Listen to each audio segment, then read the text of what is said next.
হযরত ওমর এমন কোন খারাপ কাজ নাই যে তিনি করতেন না।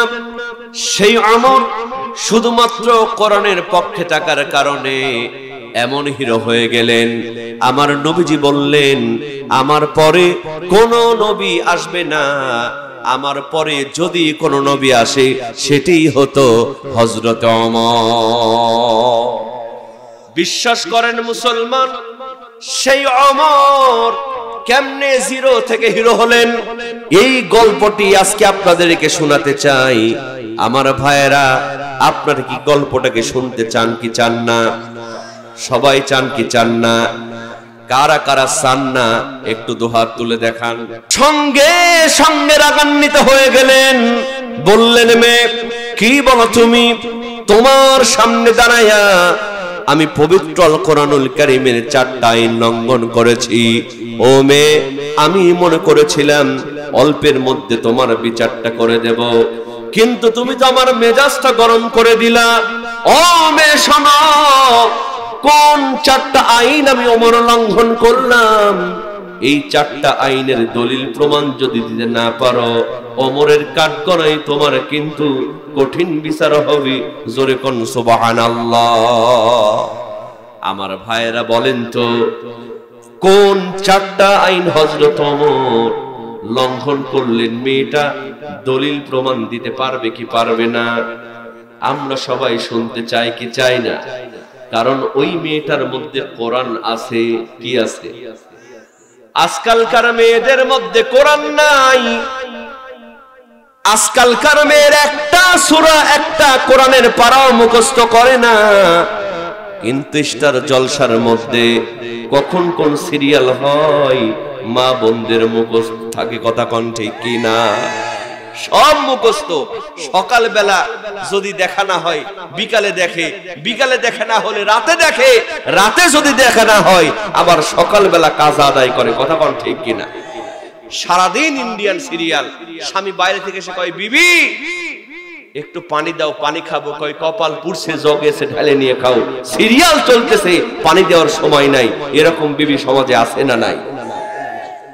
আব্বা আম্মা ছাড়তে পারে, স্বামী সংসার ছাড়তে পারে, ছাড়বে না হিন্দি সিরিয়াল।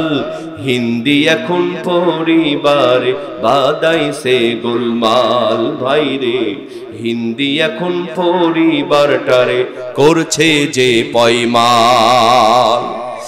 দেখে বিবি সকাল আর বিকাল, রাত্রি বেলায় শুয়ে দেখে হিন্দি সিরিয়াল। স্বামী কাছে ডাকলে তখন, স্বামী কাছে ডাকলে তখন উল্টো মারে গাল। হিন্দি এখন পরিবারে বাদাইছে গোলমাল। ঠিক কিনা বলে? আমার ভাইয়েরা দেখেন, সেই মেয়েটার মধ্যে আছে কোরআন। কি আছে? কি আছে? কোরআন থাকার কারণে বলে, আমিরুল মুমিনিন, আপনি এই কোরআনের কয়টা আইন লঙ্ঘন করেছেন? ভুলে গেছেন? কয়টা? 4টা আইন লঙ্ঘন করেছেন। আপনি প্রথম নাম্বার যে আইনটা লঙ্ঘন করেছেন, আপনি পবিত্র আল কোরআনুল কারীমের সূরাতুল হুজুরাত, সূরার নাম কি বলেন? সূরাতুল হুজুরাত।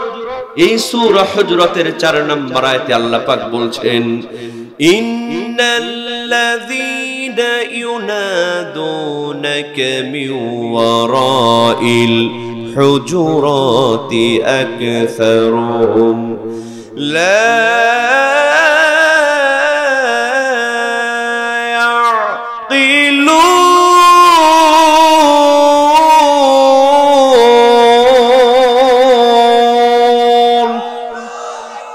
মেয়েটি বললেন, আমিরুল মুমিনিন, আপনি সূরাতুল হুজুরাতের 4 নম্বর আয়াতটা দেখেন।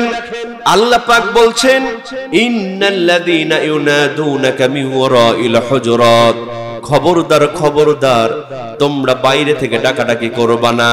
বাইরে থেকে যারা ডাকাডাকি করে ওরা হলো নির্বোধ। তার মানে হলো, তোমরা যখন কারো বাড়িতে প্রবেশ করবা, সামনের দরজা দিয়ে প্রবেশ করবা, মেন দরজা দিয়ে প্রবেশ করবা, পেছনের দরজা দিয়ে প্রবেশ করা যাবে না। আমার ভাইয়েরা বলেন তো, হযরত ওমর সামনের দরজা দিয়ে প্রবেশ করেছেন না পেছনের দরজা দিয়ে প্রবেশ করেছেন? মেয়েটি বললেন, আমিরুল মুমিনিন, আপনি আমার বাড়িতে পেছনের দরজা দিয়ে প্রবেশ করার কারণে আপনি পবিত্র আল কোরআনুল কারীমের একটা আইন লঙ্ঘন করেছেন। জোরে কোন সুবহানাল্লাহ। আমার ভাইয়েরা, হযরত ওমরের মনটা একটু নরম হয়েছে। সুবহানাল্লাহ।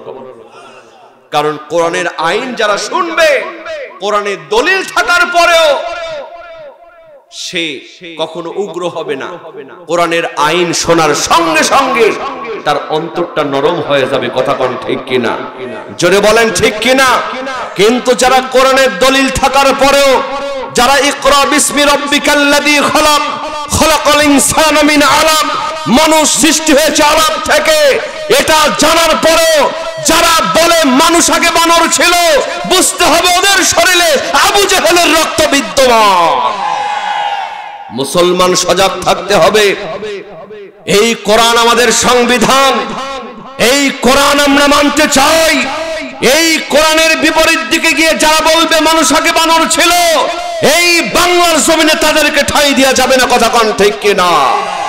আমরা বলে দিতে চাই, যারা ছোট ছোট বাচ্চাদের মধ্যে লিখে দিচ্ছ এই মানুষ আগে বানর ছিল, ওই এসির মধ্যে, ওই টিভির সিরিয়ালের মধ্যে তোমরা বক্তব্য না দিয়া এই গোবিন্দগঞ্জের জমিনে এসে দেখো, পাছার চামড়া নিয়ে ফিরে যেতে পারবা না, পারবা না, পারবা না। কথা কোন ঠিক কিনা?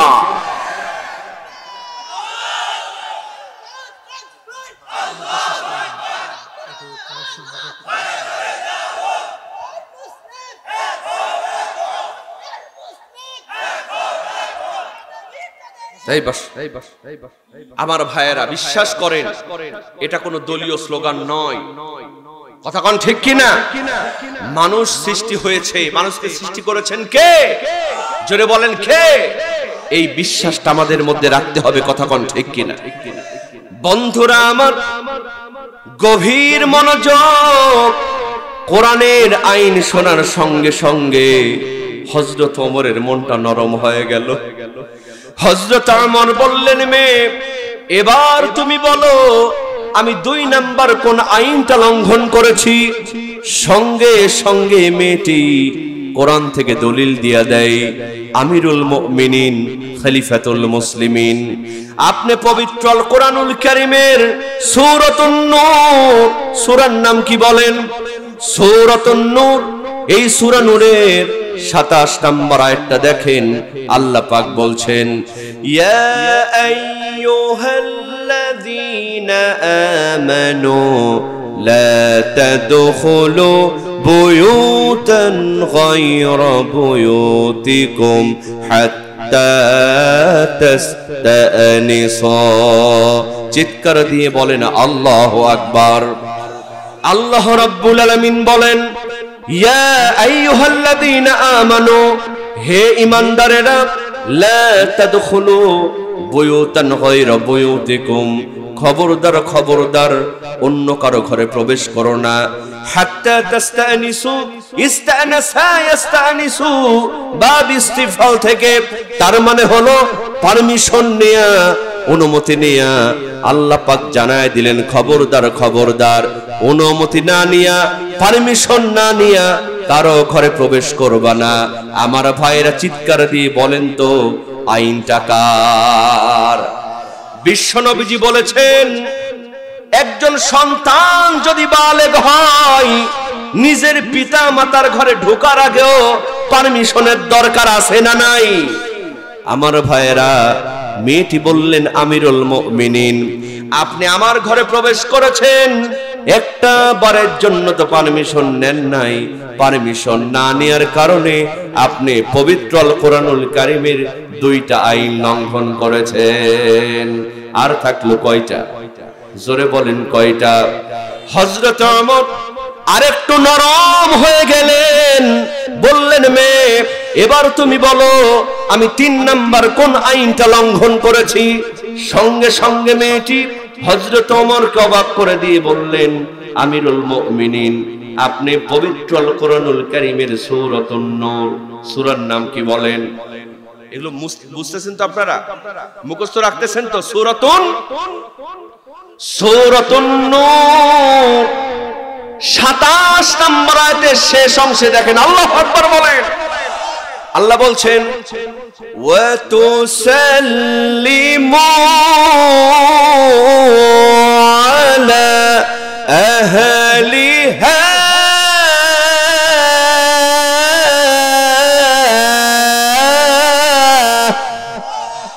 আল্লাহ রাব্বুল আলামিন বলেন ওয়া তুসাল্লিমু আলা আহলিহা, যখন তোমরা কারো সঙ্গে কথা বলবা আগে তোমরা সালাম দিবা। জোরে বলেন আইনটা কার? বিশ্ব নবীজি বলেছেন যেই পরিবারের মধ্যে সালাম আদান প্রদান থাকবে ওই পরিবারের মধ্যে কোনোদিন অশান্তি আসবে না। আজকে আমাদের পরিবারে শান্তি আছে? শান্তি আছে? অধিকাংশ পরিবারে অশান্তি, কারণ আমরা স্বামী স্ত্রীর মধ্যে সালাম আদান প্রদান করি। আর মা বোনরা সবচেয়ে বড় ভুল করে, ছোট্ট ছোট্ট বাচ্চাদেরকে সালাম শিখাই না, কই বাবা বলো টাটা, টাটা আছে না নাই? ও আমার মায়েরা বোনেরা বোঝেন, যেই ছোট্ট সন্তানকে আপনি সালামের বদলে শিখাবেন বাবা বলো টাটা, ওই সন্তান বড় হলে আপনার মুখে মারবে ঝাঁটা। কথা কোন ঠিক কিনা? কারণ বাচ্চাদেরকে ছোটবেলাতেই যা শিখাবেন তাই শিখবে, ঠিক কিনা বলে? এই যে ঢাকা বসুন্ধরা সিটির একটা মার্কেটে আছে না নাই? মার্কেটটার নাম হলো বসুন্ধরা সিটি, আপনারা দেখছেন? এই মার্কেটের মধ্যে দেখবেন কিছু ডিজিটাল মার্কা মা আছে না নাই?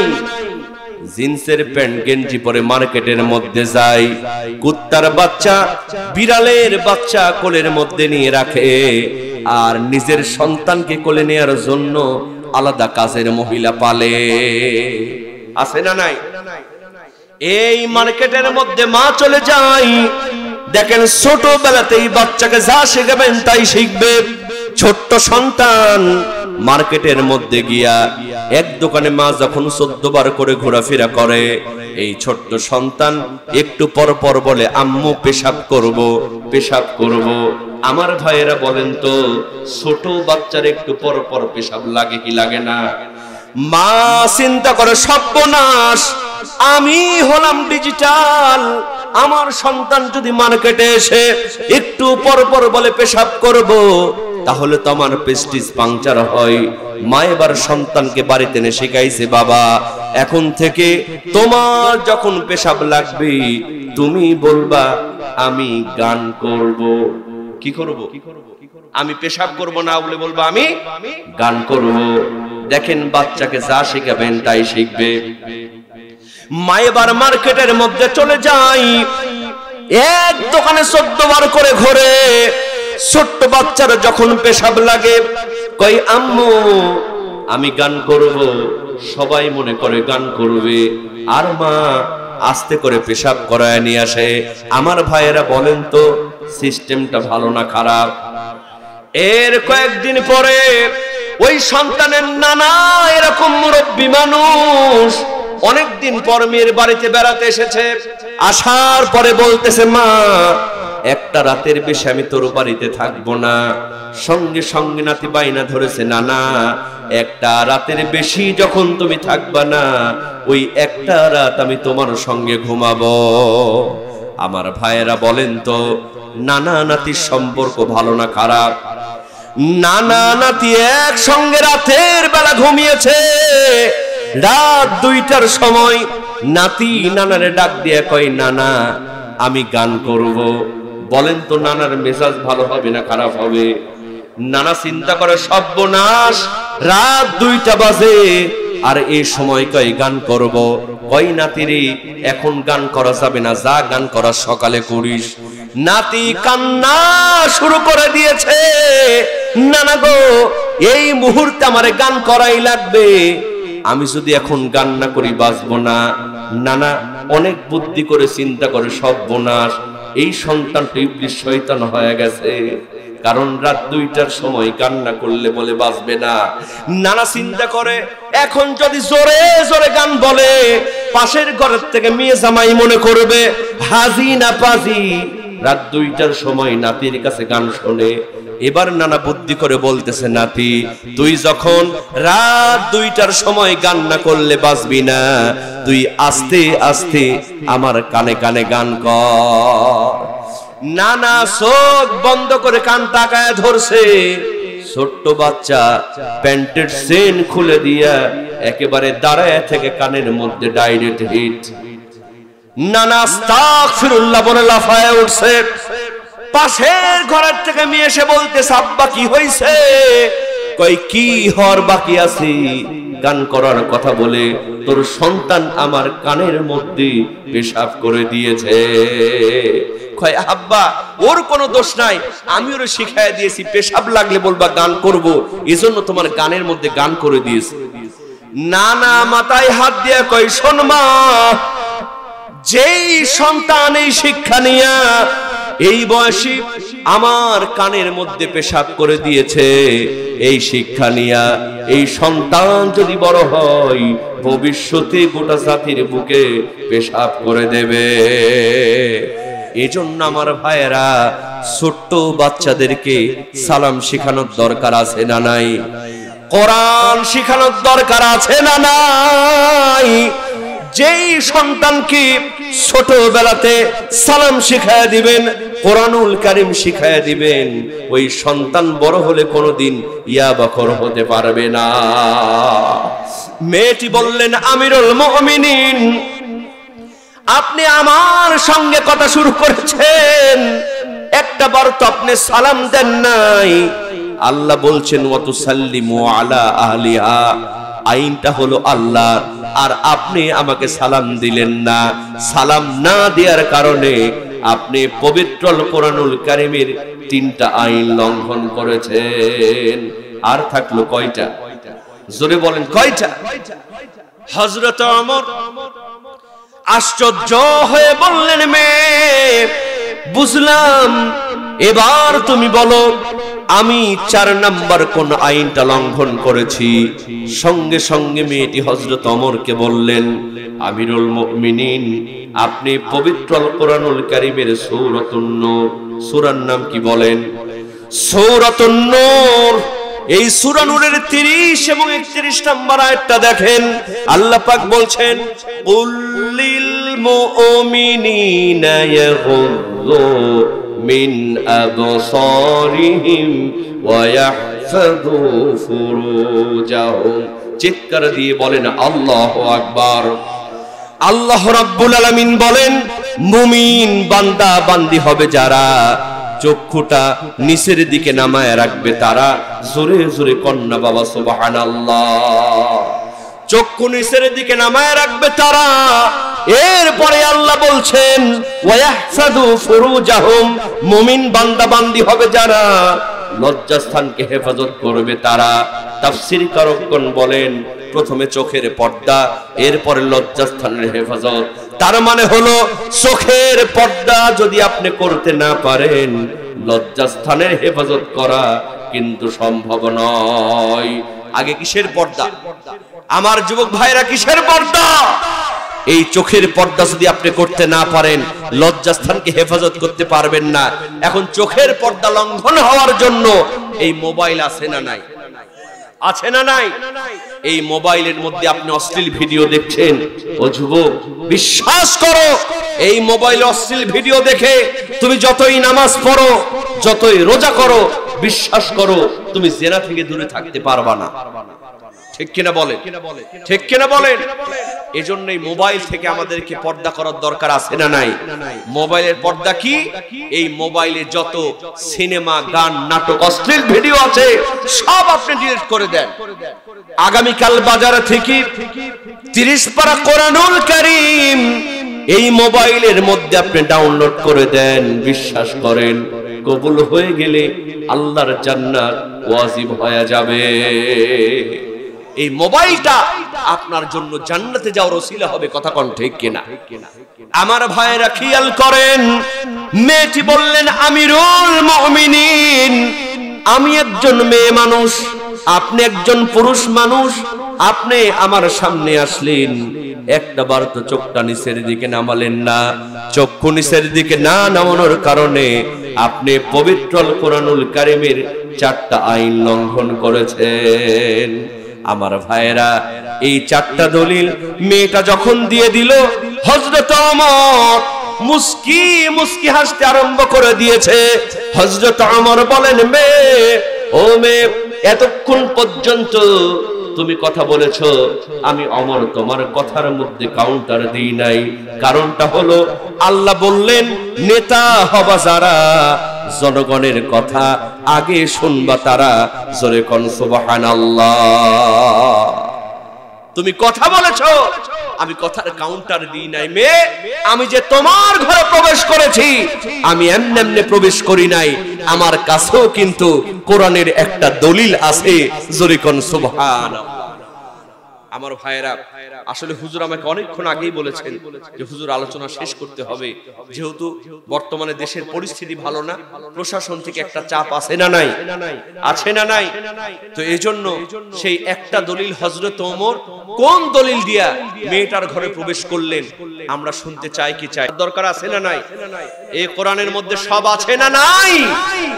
বিশ্বাস করেন বাবা, সংক্ষিপ্ত ভাবে বলবো, তবে শেষ সময় আমি আজান শুনিয়ে এখান থেকে বিদায় নিব ইনশাআল্লাহ। দিও না এমন মরণ মাওলা, তুমি কাউকে দিও না এমন মরণ মাওলা, তুমি। কষ্ট হচ্ছে বাবা আপনাদের? দেখেন, মাদ্রাসার মাহফিল, মহিলা যাদের ভাবছো সারাক্ষণ, আসলে যে কেউ নয় তারা, কেউ নয় রে হে আপন। ঠিক কিনা বলেন? এখনই মারা যান বাবা, কেউ আপনাকে থাকবে না, কেউ আপনার কাছে আসবে না, আপনার কবরে কেউ যাবে না, আপনার কবরে এই দানটাই যাবে। কথা কোন ঠিক কিনা? আপন আপন মহিলা যাদের ভাবছো সারাক্ষণ, আসলে যে কেউ নয় তারা, কেউ নয় রে হে আপন। তুমি আজ না হয় কাল, বুঝবা একদিন রে,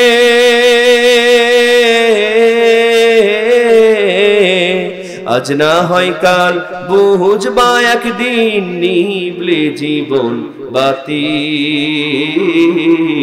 কারে লাগিয়া কান্দো দিবারাশি। আমার ভাইয়েরা,